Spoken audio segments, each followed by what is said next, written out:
ఓం ధన్వంతరియై నమః. ఈరోజు మనం తెలుసుకోబోయేటువంటి మొక్క పేరు సైరేయక. సాంస్క్రిట్ నేము, తెలుగు నేమ్ వచ్చేసి మనం ముళ్ళగోరింట అనేటువంటి పేరుతో పిలవటం జరుగుతుంది. సైంటిఫిక్ నేమ్ వచ్చేసి బెర్లేరియా ప్రియనేటిస్. దీనికి సంబంధించి సాధారణంగా ఈ మొక్కకి సంబంధించినటువంటి ఫ్లవర్స్ అనేవి 4 రకాలుగా ఉండటం జరుగుతుంది.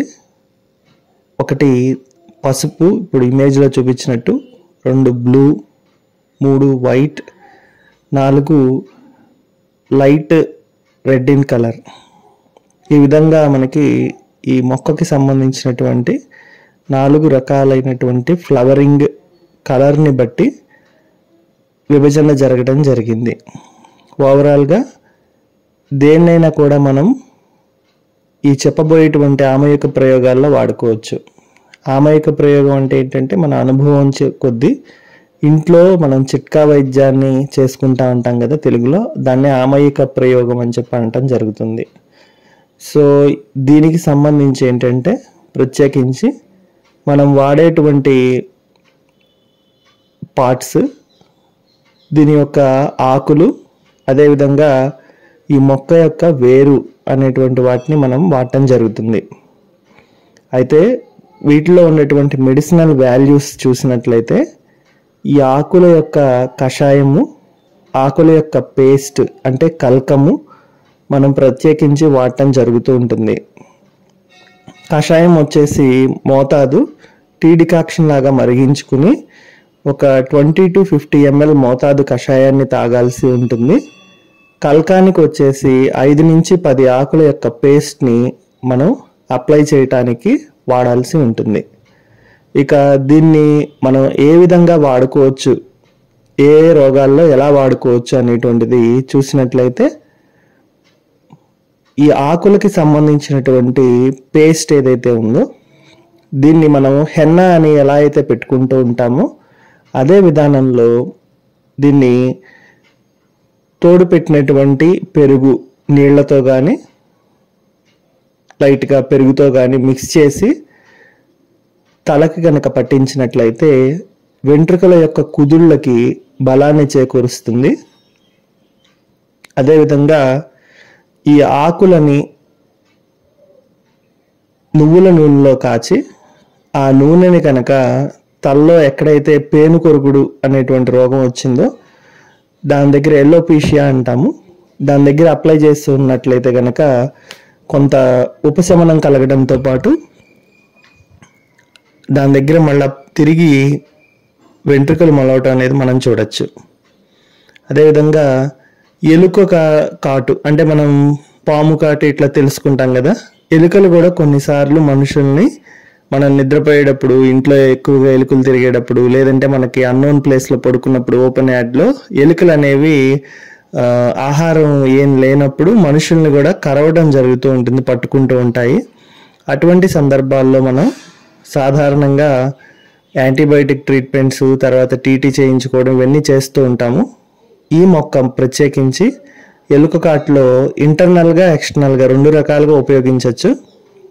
ఈ మొక్క యొక్క ఆకుల పేస్ట్ కొంత పసుపు అనేది యాడ్ చేసి మనం ఎక్కడైతే ఎలుక కరిచిందో దాని మీద పట్టులాగా వేసుకోవడము.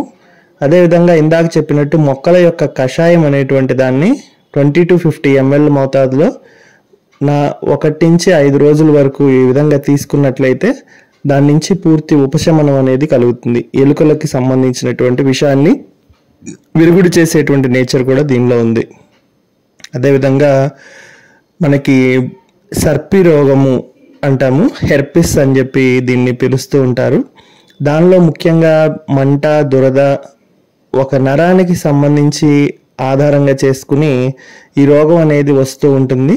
సో ఇది కలిగించేటువంటి మంట, నొప్పి, వివిధ రకాల సిమ్టమ్స్ నుంచి బయటపడటానికి, వైరల్ లోడ్ తగ్గించుకోవడానికి దీన్ని యాంటీవైరల్ మెడిసిన్స్తో పాటు, అంటే వేప, ఈ విధంగా ఉండేటువంటి మెడిసిన్స్తో పాటు కషాయం రూపంలోను, అదేవిధంగా పేస్ట్ రూపంలోను బయట అప్లై చేస్తే హెర్పిస్ నుంచి కూడాను, అంటే చెల్ది పొక్కుల నుంచి కూడాను మనకి ఉపశమనం అనేది కలగటం గమనించబడింది.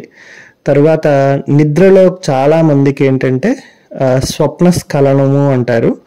అంటే నిద్రలో వాళ్ళకి సెమెన్ అనేది అవుట్ అయిపోతూ ఉంటుంది.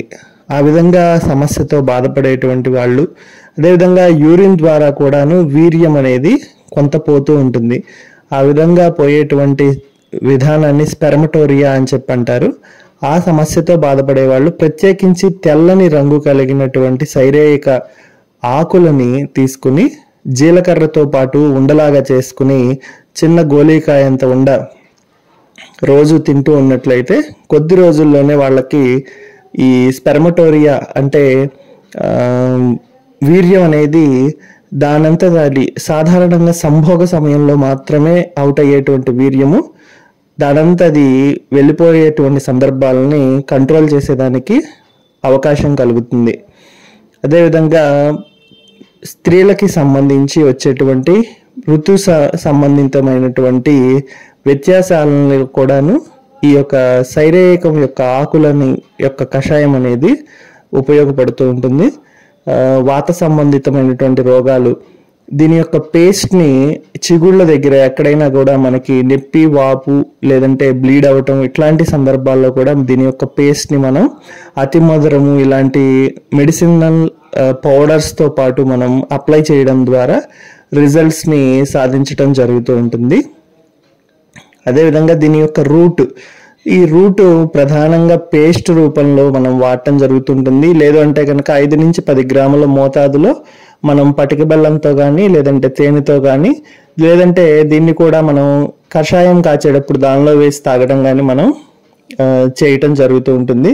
ప్రధానించి మన శరీరంలో వచ్చేటువంటి చెడు వాపులు, ముఖ్యంగా గొంతు సంబంధితమైనటువంటి గాయిటర్, తర్వాత దాని సరౌండింగ్స్లో వచ్చేటువంటి లింఫెడినోపతి అంటే గొంతుకి అటుపక్కన ఇటుపక్కన మనకి చిన్న చిన్న బిళ్ళలు లాంటివి కడుతూ ఉంటాయి. వాటిని లింఫ్ గ్లాండ్ యొక్క ఎన్లార్జ్మెంట్ అంటాము. ఇవి సాధారణంగా ఏంటంటే మనకి ఏదైనా రంగుకి సంబంధించినటువంటి ఇన్ఫెక్షన్ సరౌండింగ్ ఏరియాలో దెబ్బ తగలటము, లేదంటే కనుక మనకి పోస్ట్ సర్జికల్గా కానీ టీబీ కండిషన్స్లో కానీ ఇట్లా వచ్చేదానికి అవకాశం ఉంది.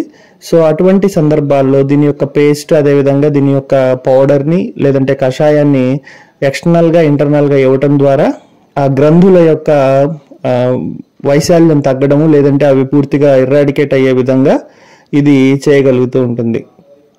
సో ఈ విధంగా మనం చూసినట్లయితే ఈ ముళ్ళగోరింట అనేటువంటి మొక్క ప్రధానంగా అటు రక్తం దగ్గర నుంచి ఇటు చిన్న చిన్న గడ్డల వరకు కూడాను అన్ని రకాలుగా మనకు ఉపయోగపడుతుంది. దంత సంబంధిత సమస్యలు, గొంతు సంబంధిత సమస్యలు, అదేవిధంగా హెయిర్కి సంబంధించినటువంటి నరిష్మెంట్ ఇవ్వటము, హెయిర్లో వచ్చేటువంటి లోపాలు, స్ప్లిట్టింగ్ ఆఫ్ హెయిర్, వీక్గా అయిపోవటం, పల్చగా అవటం, తర్వాత హెయిర్ దగ్గర రూట్ దగ్గర వచ్చేటువంటి ఎలోపీషియా అంటే మనకి పేనుకొరుగుడు వ్యాధి, ఇట్లాంటి వాటన్నిటిలో కూడాను దీన్ని మనం వాడుకోవడం జరుగుతూ ఉంటుంది. సో దీని యొక్క ఫ్లవర్స్ కూడాను డెకరేటివ్ పర్పస్లో ఎలా అయితే కనకాంబరాలు అవి వాడుతూ ఉంటామో అదే విధానంలో వీటిని కూడాను కొన్ని చోట్ల మనకి ఈ డెకరేటివ్ పర్పస్లో వాడటం అనేది జరుగుతూ ఉంటుంది. దీనికి ముళ్ళు ఉండటం వల్ల అదేవిధంగా గోరింటాకు ఆకుల్ని పోలి ఉండడం వల్ల దీన్ని ముళ్ళ గోరింట అనేటువంటి పేరుతో పిలవడం జరుగుతూ ఉంటుంది. సో దీనికి కూడా అందుకనే మనం హెన్నా లాంటి లక్షణాలు ముఖ్యంగా ఈ హెయిర్కి సంబంధించినటువంటి వాటిలో మనం వాడటం జరుగుతూ ఉంటుంది. So this is about today's herbal tour ముళ్ళగోరింట సైరేయక బార్లేరియా ప్రియోనైటిస్. సర్వే భవంతు సుఖినః, సర్వే సంతు నిరామయాః, సర్వే భద్రాణి పశ్యంతు, మా కశ్చిద్ దుఃఖభాగ్ భవేత్. ఓం శాంతి శాంతి శాంతి.